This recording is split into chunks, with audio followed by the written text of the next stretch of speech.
muchas leyes de impunidad y falta de una buena administración de los gobiernos subnacionales. Entonces decimos, federalismo ayudaría a moderar los privilegios del Estado central. Recordemos un tipo de privilegio, queridas y queridos colegas que nos acompañan en este seminario, que es simplemente intolerable. Los militares y las policías en Chile jubilan a los 48 años. El Estado gasta 3.000 millones de dólares anuales en mantener ese privilegio de la época de la dictadura, y sin embargo las mujeres, con una idea de jubilar a los 60 años, tienen una pensión que solo en promedio el 23% de su salario. Por tanto, el país necesita un federalismo que obliga al Estado central a terminar estos brutales privilegios e ir a un modelo de todo el mundo jubilando a la misma edad, con un sistema de salud como se ha propuesto, con flexibilidad a los prestadores, pero un sistema de salud y lo que se ha avanzado en educación. Pero en lo territorial se requiere, y en eso hemos mirado con mucha admiración, los fondos de convergencia estructural europeos, la política agraria europea, que tiene bemoles, pero en Chile, para que ustedes entiendan, hay diferencias de ingresos municipales per cápita, lo que tiene un municipio por habitante, de 1 a 15. Y hay diferencias en regiones, en conectividad, en servicios complejos, en una serie de elementos esenciales, diferencias de 1 a 8. Por tanto, se requiere federalismo, mucha autonomía, mucho valor territorial, mucha capacidad de tener los planes de planificación, la gobernanza del agua por cuenca, como ocurre en España con las confederaciones de cuenca, con tutelaje del Ministerio de Medio Ambiente y de los gobiernos regionales, pero se requiere que esto sea con solidaridad estructural. No repetir la enorme brecha entre el norte y el sur brasileño, no repetir, y por eso agregamos también lo corresponsable. ¿Qué significa corresponsable? Leyes obligatorias, cumplimiento de normas ambientales, de normas sociales, de probidad, y evitar el sobreabuso de la cooptación corrupta de parte de oligarquías políticas de los gobiernos subnacionales. Y en eso creemos que la home rule, las reglas de austeridad, en lo que ganan el Congreso Nacional, los congresos regionales y los consejos locales y la autonomía indígena son muy relevantes.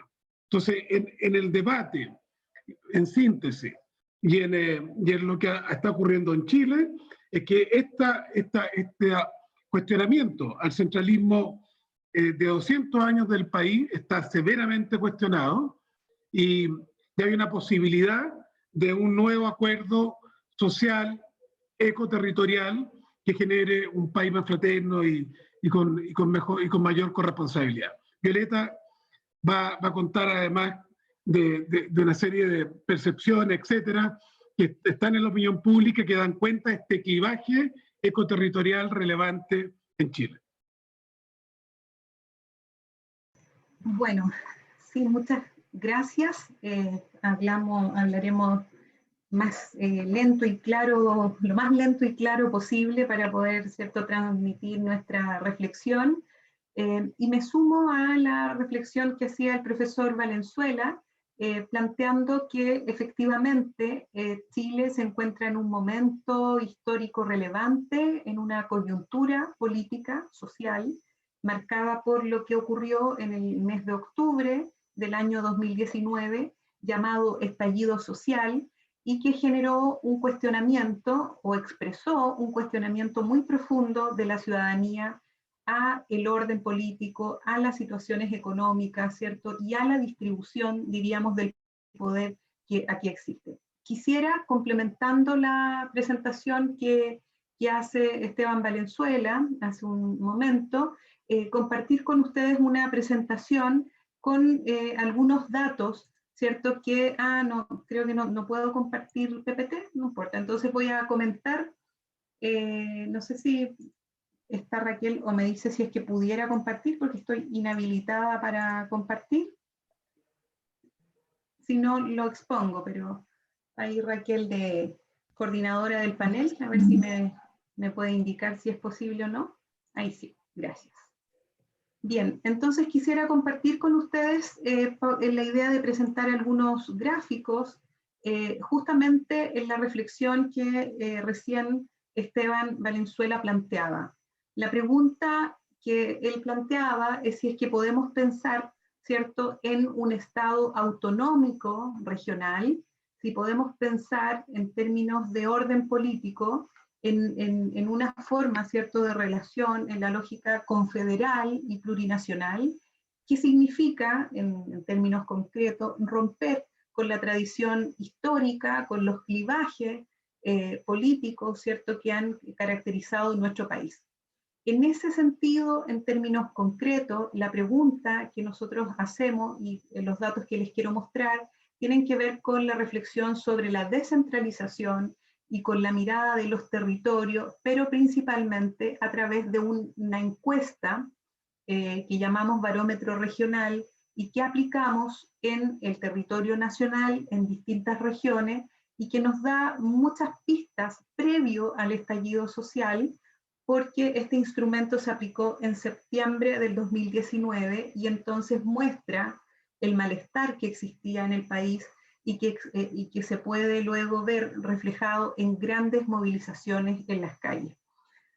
Entonces nuestra posición es que es necesario pensar el centralismo chileno avanzando hacia una reflexión de estados autonómicos, por ejemplo, de confederaciones, y eso es algo que seguramente en la discusión constitucional va a estar presente. Vamos entonces como propósitos a reconocer y validar la opinión de la ciudadanía, contextualizar entonces las propuestas para pensar en nuestro régimen político, como decía, desde un Estado central, ¿cierto?, a pensar en autonomías, en la lógica confederal o plurinacional. También es importante entonces, a partir de esta intervención, ayudar a identificar ciertas tensiones que seguramente se van a dar en la construcción de este nuevo orden político y en el momento constituyente que vivimos. Respecto de los resultados, quiero relevar un primer dato que tiene que ver con el arraigo territorial. Cuando las personas son consultadas respecto de con qué territorio se identifican, es importante destacar que la mayor parte de las personas encuestadas se identifican con sus comunas, vale decir, con sus territorios más cercanos o con sus barrios. Los niveles de identificación prioritario de las personas están en sus entornos cercanos, en sus entornos directos. Es un primer dato que muestra que efectivamente la identificación de las personas con la región, por ejemplo, es menor que la identificación con lo local. Ese mismo antecedente se condice con un segundo dato que tiene que ver con el conocimiento que las personas tienen de las autoridades políticas. Cuando vemos este dato, nos damos cuenta, acá destacado, ¿sí?, que el 80% de las personas conoce a las autoridades más cercanas de las comunas, que es una persona electa por la ciudadanía, ¿cierto? El alcalde o el jefe comunal, ¿cierto? Que por lo tanto, ¿cierto?, tiene un nivel de cercanía y de relación con los habitantes mucho más directo.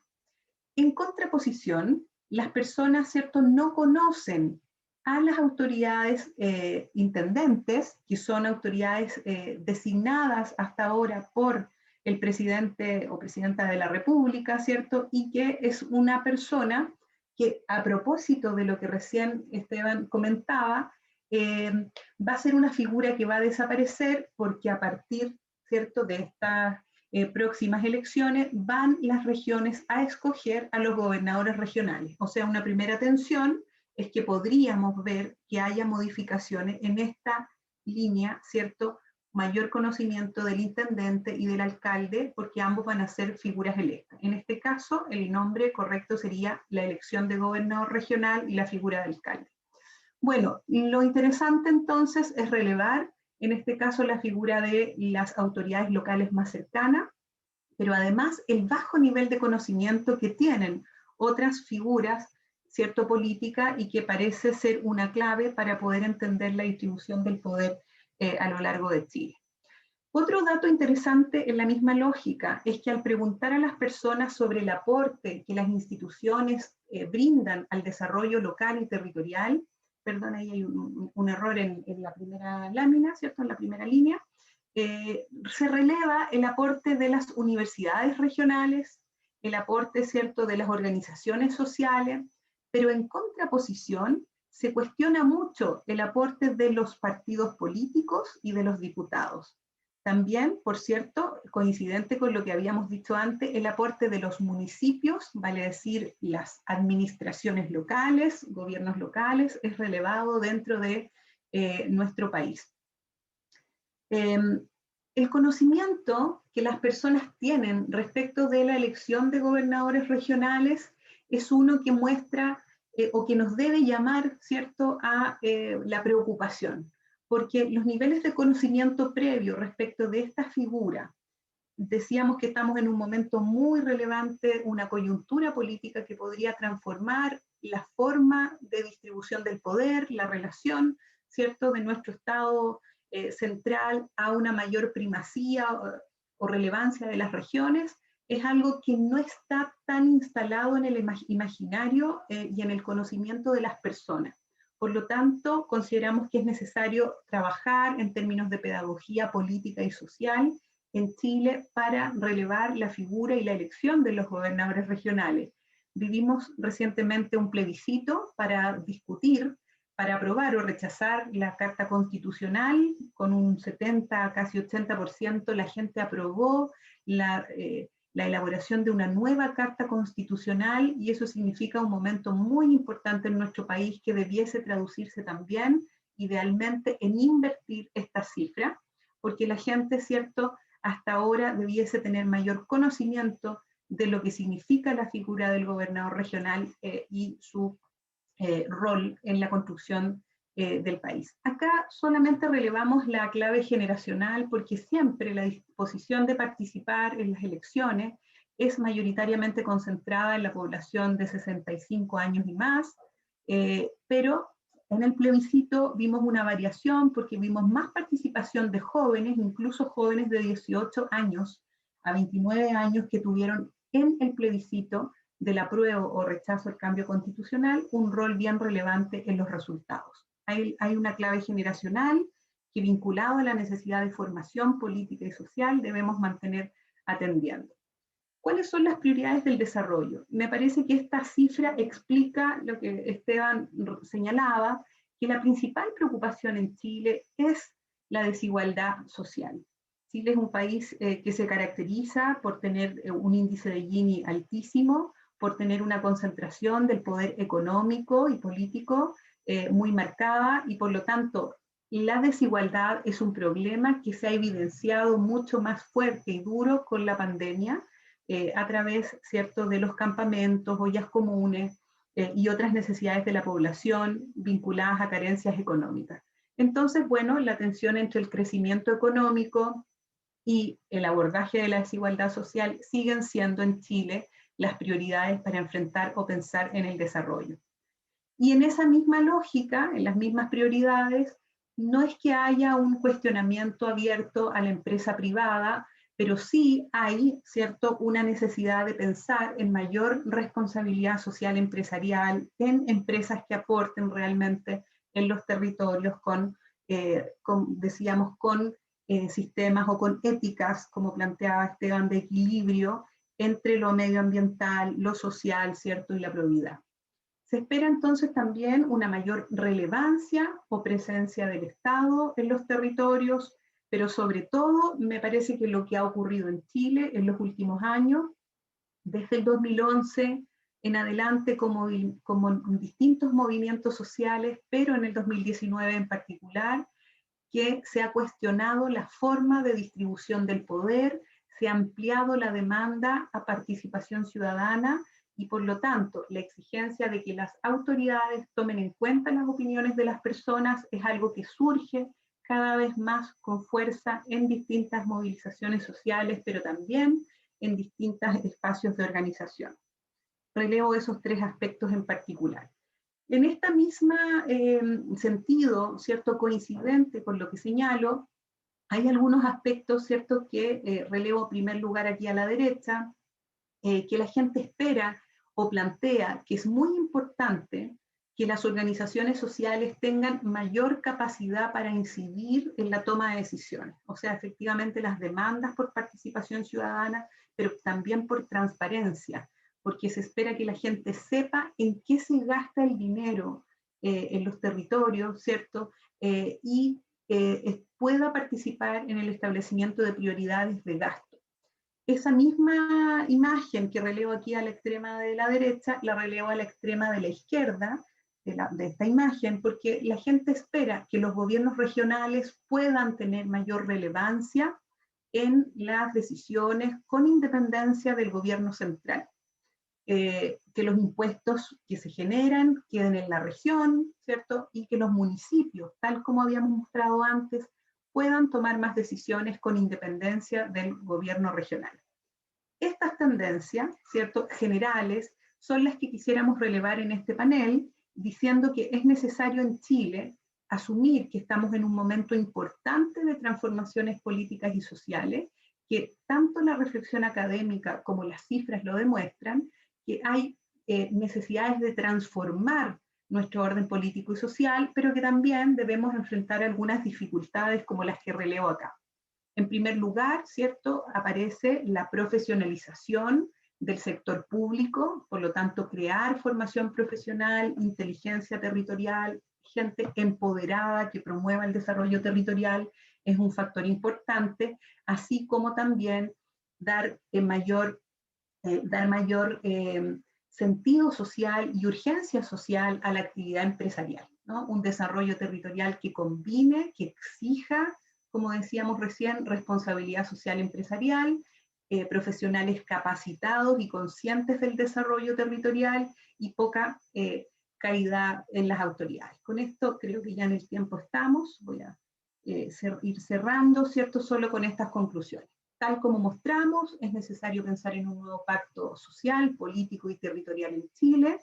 Los datos son coincidentes con esta nueva demanda ciudadana, los temas vinculados a la identidad cultural, al arraigo por los territorios, ¿cierto? El fortalecimiento del capital social, del tejido social y la cohesión son relevantes, y eso significa pensar en el empoderamiento de nuestras autoridades locales y de los espacios regionales y municipales en particular, para promover desde ahí un desarrollo fuerte y arraigado. Sin duda hay una crítica de los ciudadanos hacia la concentración del poder central, lo que exige mayor participación y mayor horizontalidad en la toma de decisiones, y por cierto que este es un tema abierto que va a seguir caracterizando nuestra discusión política y social de aquí a 2 años, mientras escribimos la nueva Carta Constitucional. Con eso cierro, dando las gracias por la participación y por la atención en este panel que analiza y reflexiona sobre la realidad chilena. Muchas gracias.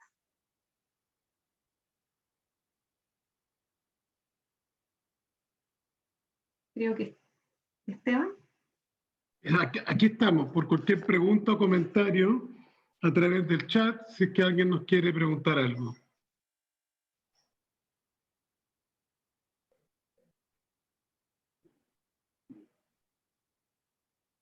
¿No hay preguntas?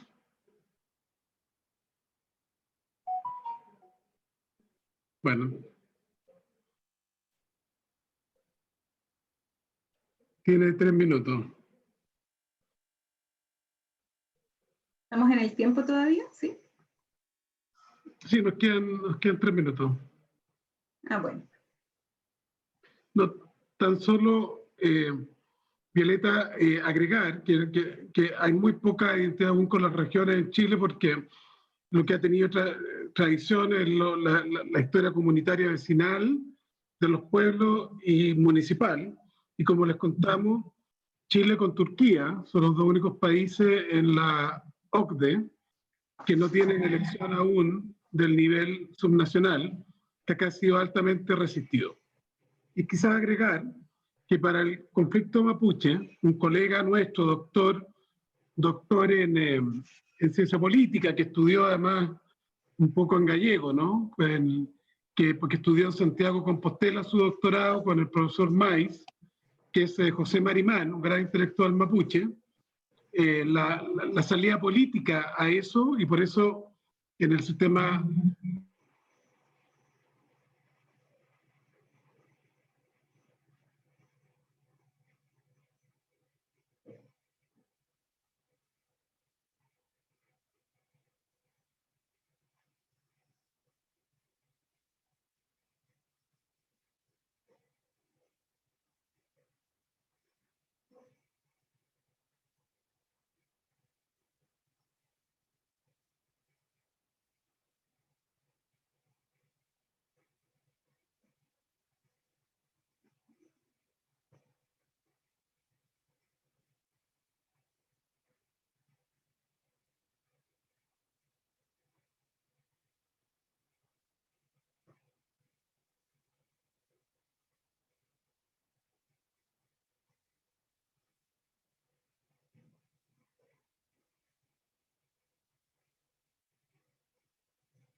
Tuvimos algunos problemas técnicos de acá. Bueno, cerrar la sesión, como decíamos, como decía Esteban, planteando que estamos en un momento interesante de propuestas políticas que surgen del mundo mapuche, que surgen de organizaciones sociales. Es un momento de gran conflictividad en el caso chileno, pero una conflictividad que esperamos, confiamos, nos permita avanzar hacia un nuevo orden político y social. Estamos en un año de muchas elecciones, de un proceso electoral muy fuerte, y ese proceso electoral se expresó en una última elección de la discusión constitucional, pero nos va a tener todo el año 2021 en decisiones y en discusiones constitucionales. Esperamos y ya tendremos noticias de si tenemos nueva carta constitucional, de si avanzamos hacia un nuevo orden de distribución del poder regional. Esperamos que así sea, así que va a estar muy interesante el análisis en el caso chileno, y esperamos también un aporte hacia la distribución del poder político. Con eso cerramos, porque estamos en el tiempo del panel, para dar paso a los demás expositoras que participan en el Congreso del CLAP. Muchas gracias por participar.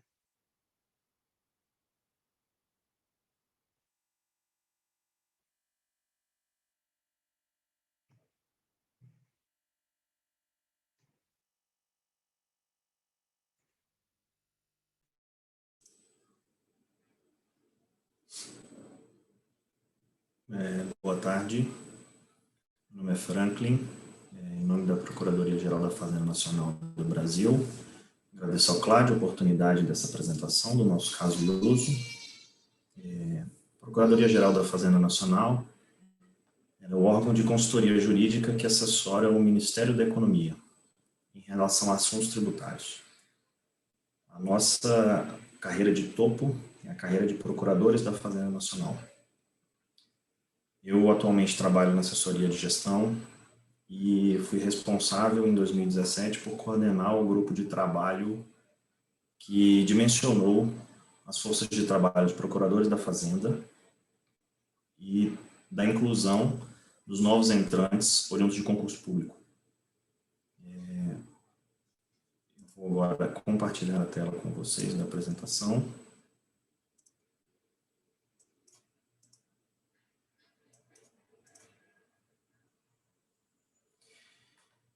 O caso de uso que nós vamos apresentar hoje, ele se inicia no estudo de lotação realizado em 2017, onde nós objetivamos mudar o que se pensava na instituição e no serviço público em relação à prestação do trabalho, ao resultado e ao dimensionamento das forças de trabalho. Até 2017, a nossa instituição organizava o seu processo de trabalho e a sua força de trabalho baseada em dimensionamento da demanda de trabalho. Eram contados apenas as quantidades de trabalho entrantes na instituição.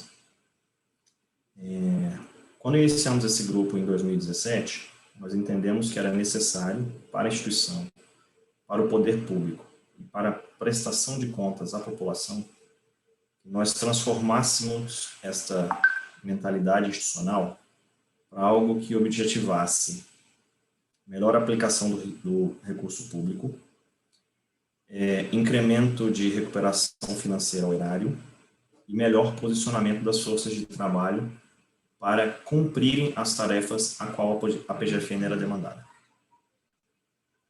Então, em 2017, num grupo que discutiu durante alguns meses como mensurar essa força de trabalho e como aplicar uma conta matemática e estatística que conseguisse transpor esse resultado para a nossa mensuração de força de trabalho, nós ampliamos o escopo. Passamos, então, a considerar, nessa nossa avaliação interna, mantivemos a demanda de trabalho. Ela é considerada um item importante da nossa fórmula, porque, como somos uma instituição que trabalha reativamente a consultas jurídicas, é importante saber quanto se entra na instituição de trabalho demandado.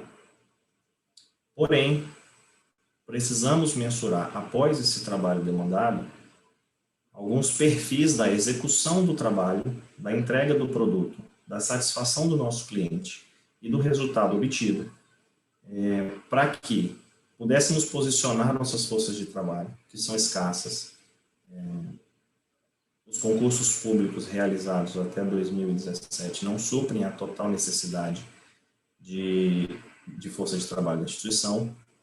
Então, nós precisávamos posicionar as forças de trabalho em locais estratégicos que possibilitassem um melhor resultado. Entram, então, nessa nova conta, uma avaliação de custo das unidades físicas. A PGFN, à época, era formada por 111 unidades, sendo uma unidade central na capital, Brasília, e 110 unidades descentralizadas pelo país, em todas as 5 regiões do país, abrangendo todos os estados. Porém, a manutenção de todas essas unidades, ela gera um custo alto à instituição. E o processo de virtualização de processos judiciais facilita para que a instituição comece a repensar essas unidades físicas e possibilita um ajuste orçamentário, dada a escassez de recursos que a instituição tem para se manter anualmente. Consideramos ainda a efetividade e a performance do nosso trabalho. É necessário saber, quando da prestação do trabalho, quanto efetivamente se retorna ao cofre público e como estamos trabalhando essa demanda de trabalho entrante mensurada no primeiro item.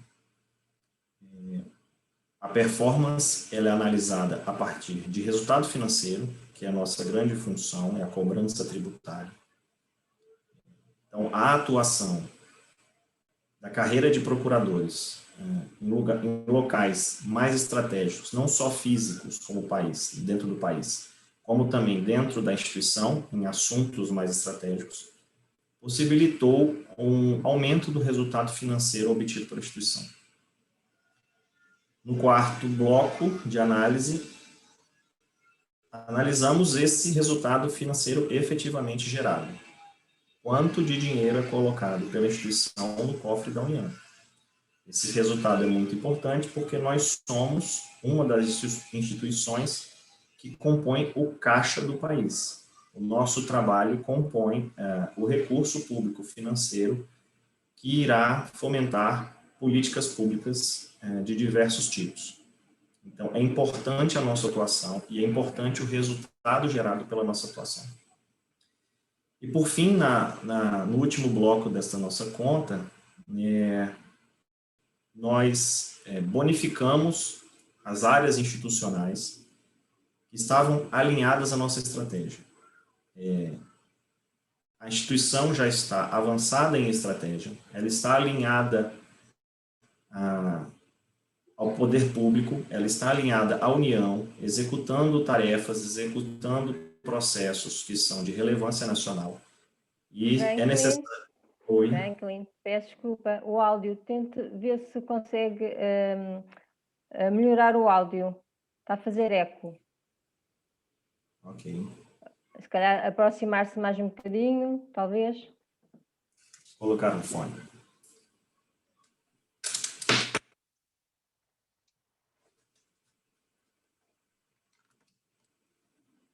E a partilha do ecrã, Franklin, Melhorou? a partilha do ecrã está muito alargada, não se vê tudo. Consegue diminuir, arranjá-la?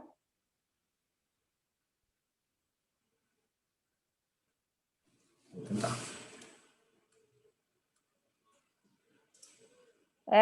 Eu acho que está a partilhar o ecrã errado, será? Vimos barras pretas na imagem. Vou novamente. Obrigada.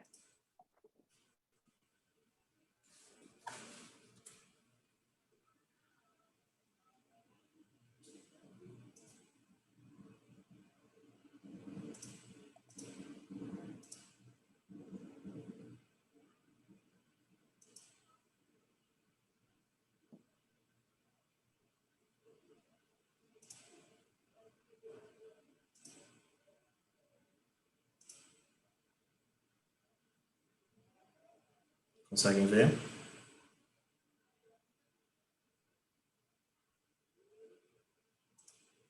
Conseguem ver a tela? Não, estamos com o mesmo problema, Franklin.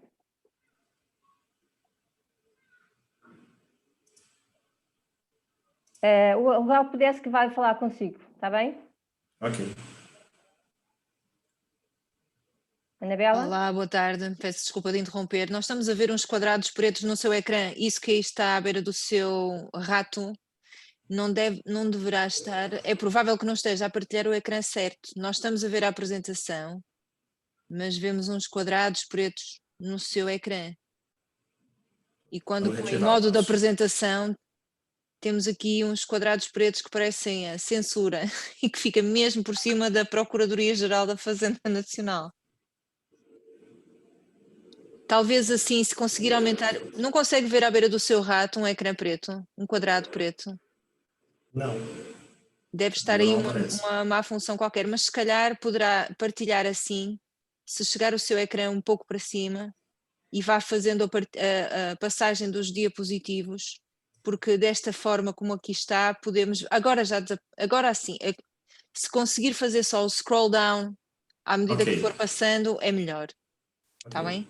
Ora é essa. Peço desculpa de interromper. Sem problemas. Eu que peço desculpas pelo problema na exibição. Então, finalizando o último bloco da nossa conta, ela privilegia e bonifica as áreas da instituição que estão aderentes ao alimento estratégico, ao que a instituição objetiva como consultora jurídica e fomentadora de crédito de dívida ativa da União. Quais os objetivos que nós alcançamos com essa nova fórmula de cálculo? Nós percebemos uma melhora na gestão do trabalho produzido pela instituição, tanto em sua unidade centralizadora, em Brasília, na capital, como em todas as descentralizadas. Incentivamos na instituição a cultura da produção por resultado. Essa cultura ela já existia, mas ela era descentralizada. Cada unidade analisava o seu próprio resultado. Com esta forma, nós conseguimos transpor isso para toda a instituição, analisar o resultado como um todo e com a composição individual dentro do todo. Conseguimos priorizar as demandas dentro da instituição, posicionando nossas forças de trabalho nos postos mais estratégicos, onde geram mais resultado e geram mais eficiência para a instituição. E conseguimos que as unidades descentralizadas, principalmente, conseguissem perceber o planejamento estratégico como um todo, se posicionassem, se enxergassem dentro dele. e começassem a compartilhar desse posicionamento estratégico da instituição e participar do resultado da instituição na forma da sua estratégia. Por que a gente apresenta esse caso hoje no CLAD? No complemento que a colega Lucineide agora vai fazer, nós vamos analisar como a Procuradoria enfrentou as etapas da pandemia da Covid-19 e os movimentos de implementação de home office na instituição para a obtenção de resultado. Eu agradeço muito a oportunidade, peço desculpas pelos problemas de exibição e permaneço à disposição.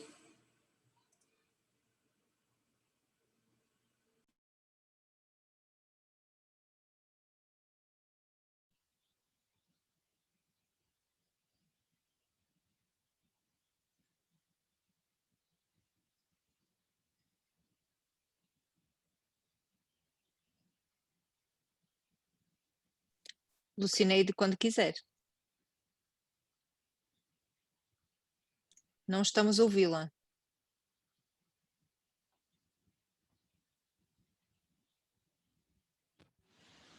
Oi, e agora? Estão me ouvindo?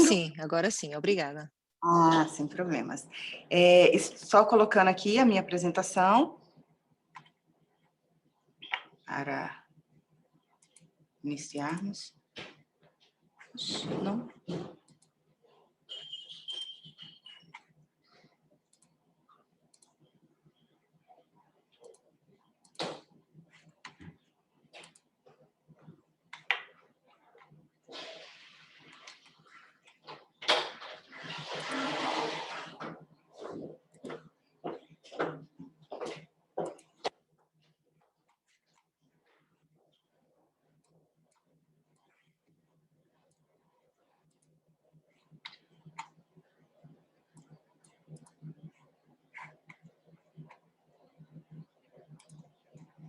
Boa tarde, eu sou Lucineide Costa, sou servidora do Ministério da Fazenda e, antes, oriundo do Ministério da Fazenda, atual Ministério da Economia, estou lotada em exercício na PGFN.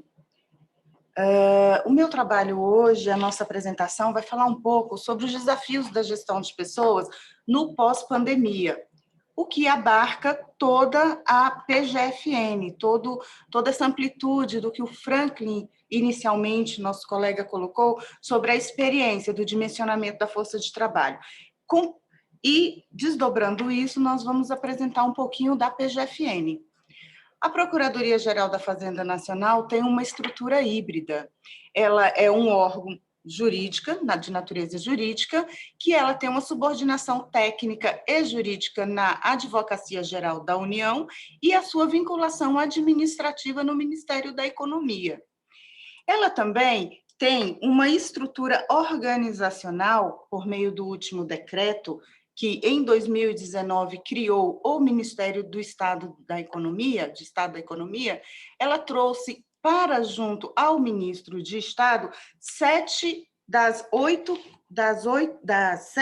9 adjuntorias vinculada diretamente na parte de consultoria e defesa da União, e uma na cobrança e recuperação do crédito, que é a gestão da dívida ativa, e o outro departamento de gestão corporativa, que atua na transversalidade do suporte administrativo e gerencial para a governança na PGFN. Nossas atividades, como estão hoje vinculadas à PGFN? A PGFN hoje, ela desdobra números em 107 estados, municípios e vinculados suas unidades seccionais que fazem trabalhos diretamente ligada à Justiça Federal. Temos 2.160 servidores da carreira de procuradores da Fazenda Nacional e advogados da União, e temos 5.359 na composição do administrativo, que faz o suporte do alinhamento para exercício da atividade fim da Procuradoria. A Procuradoria-Geral da Fazenda Nacional, ela desdobra em 5 unidades na sua capilaridade, em 5 unidades que são 5 regionais, que também atuam de formas virtuais. Em 22 estados, que são os estados de representações, aonde estão vinculados diretamente às regionais, e 73 unidades seccionais, que atuam diretamente no desdobramento das ações de cobrança e defesa da União no âmbito municipal. Bom, esse é o grande desafio no período de pandemia que nós tivemos em todo esse período. Como fica todas essas ações? Como que a gente trabalharia? Em que pontos seria iniciado a projeção para continuidade das atividades realizadas na PGFN? Um dos principais pontos... Peço imensa desculpa, dona Lucineide, mas eu acho que nós estamos a ver apenas o seu ambiente de trabalho, não estamos a ver o seu PowerPoint. Não? Pode, por favor, confirmar? Ele aparece para mim como se estivesse se apresentando já para vocês. O que nós estamos a ver é agora a PGFN usa Teamwork, Google... agora sim, é este. Muito bem, agora já está. Obrigada. Está? Sim, agora está. Ora é esse. Ok. Então, nós estamos... Um dos grandes... Como eu havia colocado, os desafios da pandemia para a PGFN. Iniciamos pela proteção da saúde dos servidores. Essa proteção da saúde dos servidores, ela foi muito debatida no âmbito do Ministério da Economia, incluindo a PGFN, para promover um ambiente seguro, para que os servidores pudessem vir e exercer as suas atividades em ambiente desinfectado e com espaço aberto, respeitando, inclusive, todo o regramento para que fosse necessário a continuidade dessas atividades. A simplificação do regramento da atividade na atividade fim. Esse teve um impacto direcionado à área digital, à área de tecnologia da informação. E a eficiência e efetividade, a manutenção, como que a PGFN, mesmo nesse período, poderia manter a sua eficiência no seu trabalho, que era a recuperação do crédito na cobrança da dívida, a efetividade no ganho de causas e a segurança e defesa da Fazenda Nacional e a economicidade neste período. Assim, com essas premissas, o que foi feito? A parte de virtualização. Quando iniciamos o período de pandemia, já em fevereiro, início de março, muito fortemente no Brasil, nós tivemos uma virtualização desse processo de trabalho. Antigamente, a força de trabalho utilizava o acesso remoto, era apenas 30%. A partir de estudos dessas necessidades, da premissa e da simplificação do processo, a partir de novembro e dezembro, e principalmente em janeiro de 2001, 100% da força de trabalho poderá exercer todas as suas atividades de forma remota. E isso observado toda a inclusão do teletrabalho, do trabalho remoto, do trabalho híbrido. Para atender a segurança, promover a capacitação, os treinamentos, a valorização do servidor, foi contratada uma plataforma chamada PGFN Conecta. Ali foi promovido a aproximação do servidor com a entidade, com a organização, por meio de cursos, de palestras, de eventos, todos foram alocados diretamente na PGFN Conecta, e que virou também um banco de informações, um repositório de todas essas informações. Não parando nesse trâmite, agora, a partir de 1º de dezembro, totalmente virtual, será iniciado a Semana de Gestão, onde serão discutidos os desafios do próximo ano. como manter eficiência, como manter efetividade, como manter a economicidade no governo federal e como dar andamento a todo esse processo que nós temos para desenvolvimento da missão do nosso órgão. Assim, a gestão da dívida ativa foi uma das unidades que teve o maior impacto e a maior fase de superação para a integração de toda a virtualização de seu processo. E aí foram disponibilizados uma série de sistemas aonde o cidadão entra, aonde o cidadão tem efetivo acesso para a execução de suas atividades junto à Fazenda Pública. Aí você tem o Regularize, você tem o mapa de fraude, você tem ferramentas para investigação fiscal e combate à fraude fiscal estruturada.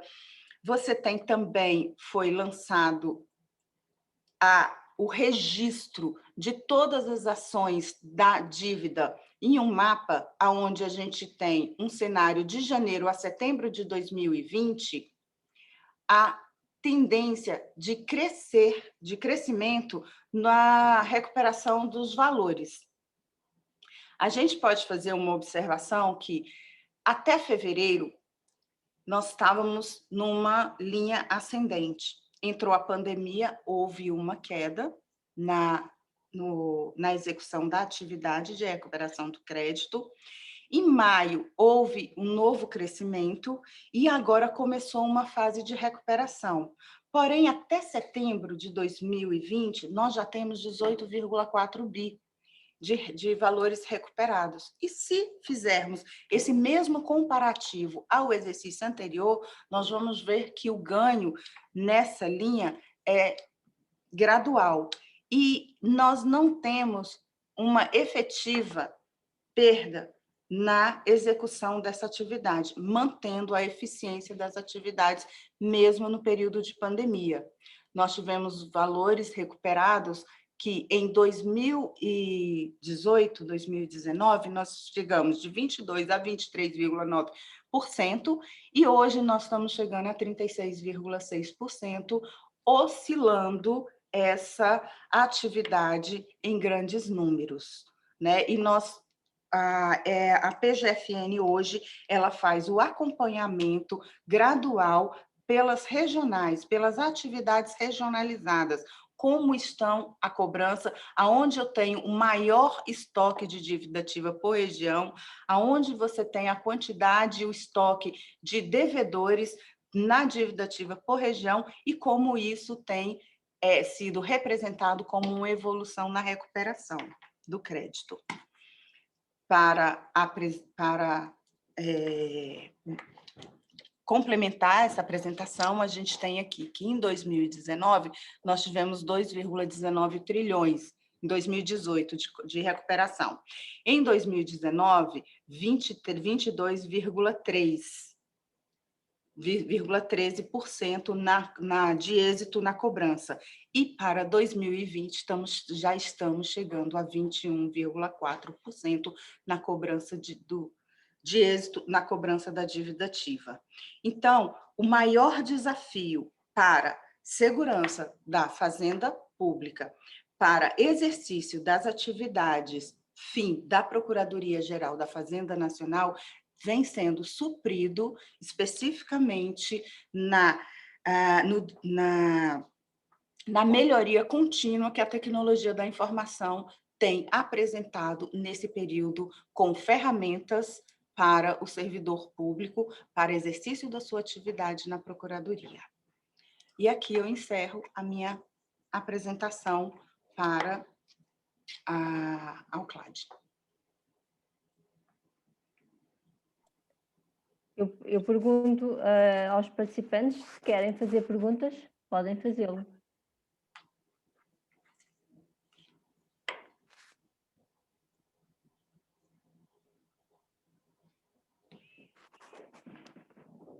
Quem quiser fazer perguntas pode fazer, aproveitar, ainda tem tempo.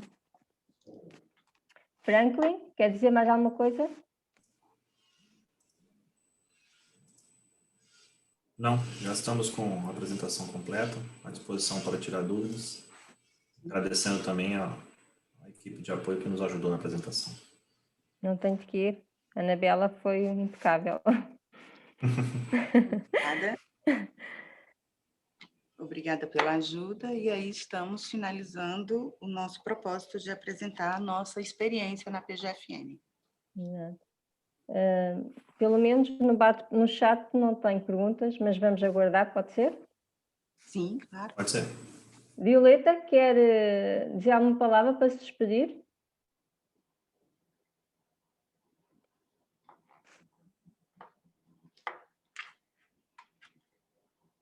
Não, a Violeta não nos ouve.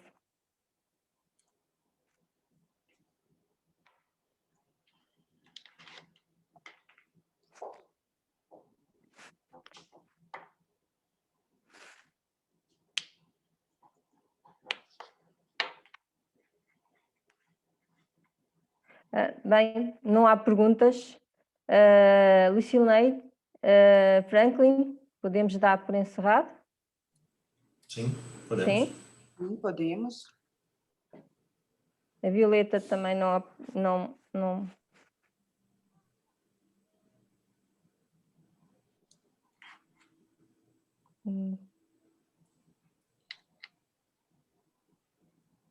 Então, em nome do CLAD, eu quero agradecer a todos a participação. Muito obrigado pela vossa participação e pelo trabalho também apresentado aqui hoje. A Lucineide, Franklin, Violeta e Esteban. Muito obrigado. Obrigada. Nós agradecemos a vocês o apoio e ao CLAD pela oportunidade. Não tem de quê. Muito obrigada por tudo. Obrigada. Uma boa tarde para vocês. Boa tarde para você. Boa tarde. Boa tarde.